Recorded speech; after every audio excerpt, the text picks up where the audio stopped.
Bienvenue sur Bolo Coco officiel. Merci à tous mes abonnés. Merci na abonnés na nyoso. Merci na bayo balingaka. Dorcas Bolo Coco. En tout cas, na lingi bino ya trop.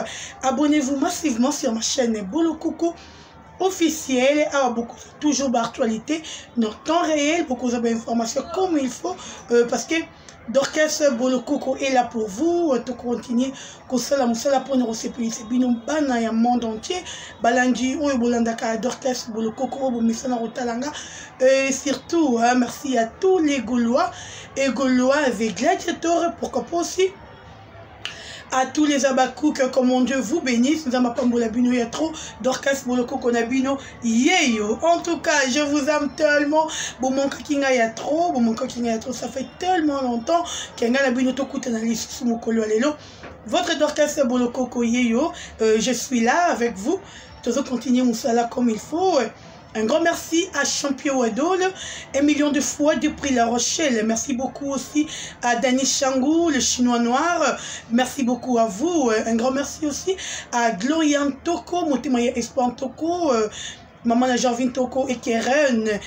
Pourquoi pas aussi à Armand Boukenzi que je salue depuis Paris. Merci Nabaye tout Oyo Balingaka, Dorcas Bolo Coco. Et voilà. Aujourd'hui, on va parler de Ferregola, commis déjà à la fin du mois, il y a mois de janvier, Tolinga qui ça la bilan, il y a Jet Set, il y a OEC Bezali, mouvement, il y a Ferregola, nous les Gaulois, et plutôt ça la bilan, on a biso, il y a année 2021, est-ce que bateau te défendra Ferregola, ton travail qui bien ou ma baie?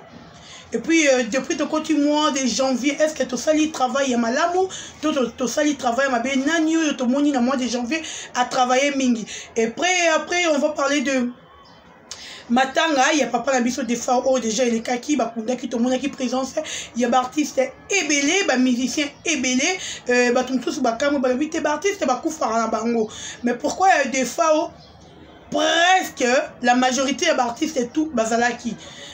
Donc batubami tunaki ba question ébélé, Ferregola était là aussi, tout le monde qui ouais c'est pas ça qui batumsusu balobi le monsieur qui était derrière Ferregola azali derrière donc personne a commencé à chanter.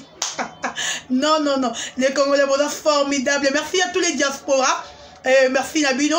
Bon, continuez à aimer ma vidéo, à partager, à commenter. Dorcas Bolo Coco Alingarabalek qui trop boyebi.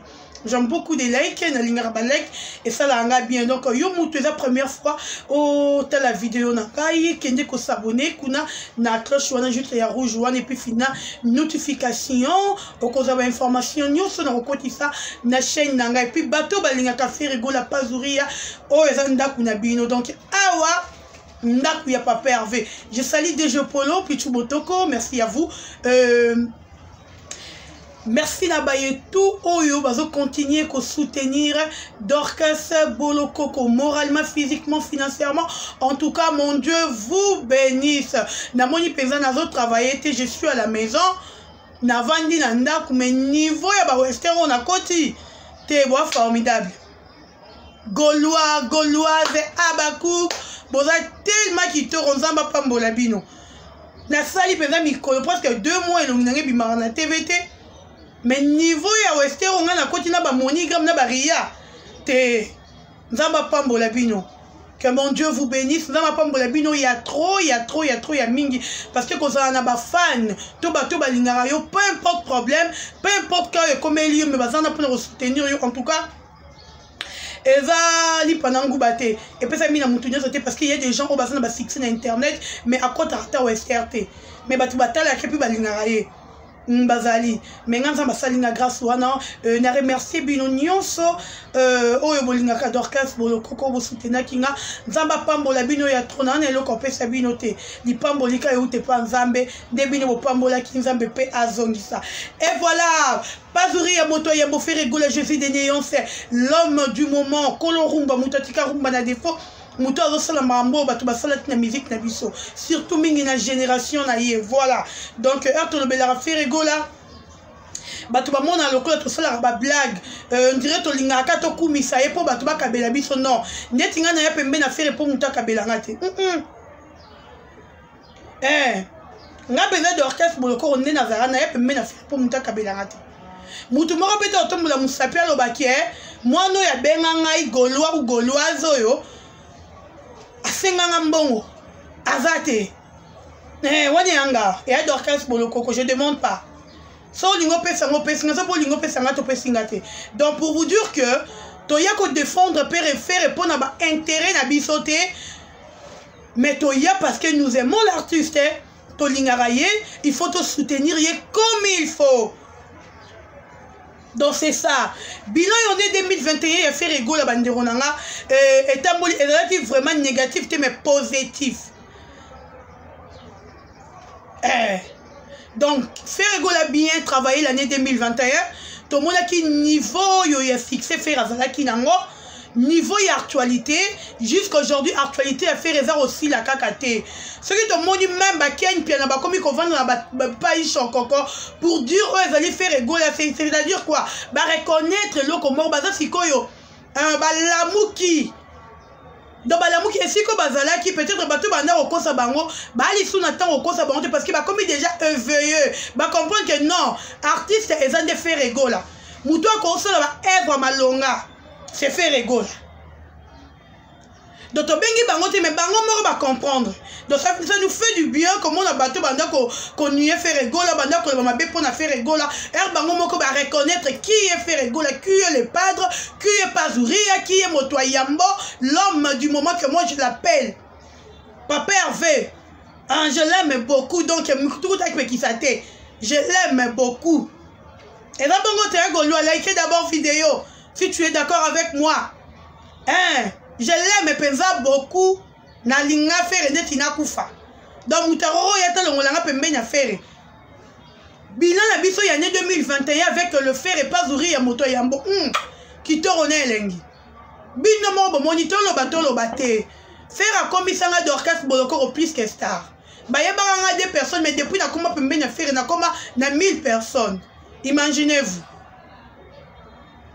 Depuis na ya pembe na faire na koma na 1000 personnes s'il vous plaît. Depuis na koma pembe na faire. Donc eza blague te comme on a mutumo a commis ici au star. Je dirais merci à Pazuria. Bilan na biso année 2021 c'était chic. Très très bien tout le monde qui travaille. Tout que côté ba musicien na biso malgré moi l'or mort ya qui entre Kunzardo na Blaise créateur le qui boma. Dieu a fait grâce et puis nous tellement que tous à la rawana pour na hotel mais la batutu oyo balukaka ba combattre un mouvement ya faire rigolo to sala ki musala na biso to mona ki ba militants na biso bazonga ki à bon terme s'il vous plaît. À bon terme bazongi ba comprendre que toza bandeko toza bana papa moko maman moko robo manate et elle aura fait robo manate c'est le samo kindogité et simbate le roi de Dorcas Bolokoko on dit la vendre na robo manasiko na fi basele to na robo manana Bogard de la presse te simbate parce que toi n'a pas ouria parce que biso idéologie tozala nango. Et ça dit que bilan na biso année 2021 avec tellement kitoko to moni niveau ya ba concert oyo faire à Betty l'année 2021 to moni ba production oyo yepemeni ya faire quel que soit na kin quel que soit libanda ya mboka quel que soit na ba province na biso ya RDC awa mais to mona ki oyo artiste ya salaki. Et ça là qui biso tellement bien Pazuri ya moto yambo le faire rigolo et ba production o ya zwaki et c'est là qui biloko biso ba goloa to lingaka to ça qui peut la besoin papa va faire le rabiso ba direct à chaque fois c'est le comment tout le monde a ba direct to mona qui yango année 2021 papa veut à ça là qui yango pona rosepelisa biso que soit na répétition na yé avant otambola donc que nous reçoit peut-être o yezali vie privée na yé. Mais quand même, à ça qui biso plaisir, il y a que ça il a biso ba direct. Faire rigolo avec que nous retourner clip na na Zanzibar, tout le monde qui ba direct. Faire rigolo era qui aux États-Unis d'Amérique. Era donc à que ça ba clip na tout le monde qui en na ba direct et ça qui biso bien. C'est pour cela que je dis que bilan na biso année 2021 pour Papa Hervé c'était waouh. Et ça qui tellement qui te au tout minga rolobezate. Ba o ba roya faire ba batami tout. Il y a bon logique. Donc faire atambola qui tellement bien. Année 2021, to seka qui to sepela qui n'a pas peur avec faire rigola. Pazuri ya moto yambo. To mona qui oyo asala qui et c'est pays ça qui biso peuple congolais puis je crois et c'est pays ça qui ba diaspora. Likanisi o faire azo qui peut ya ko benga ba ninga na ye. Ya wenge. Naba o bazana succès, naba o bazana succès te ko sangisa bango. Bongo faire dépenser qui na ba studio na ye vraiment bande konanga to bet la non faire rigola maboroko hein na ndenga mabete pas ouria to bet la non maboro moi mon parce que année 2021 faire asali biloko belé malamu donc on peut quand même pas qu'on défendre parce qu'il est qui belé et l'équipe vraiment est belé année 2021 faire apesi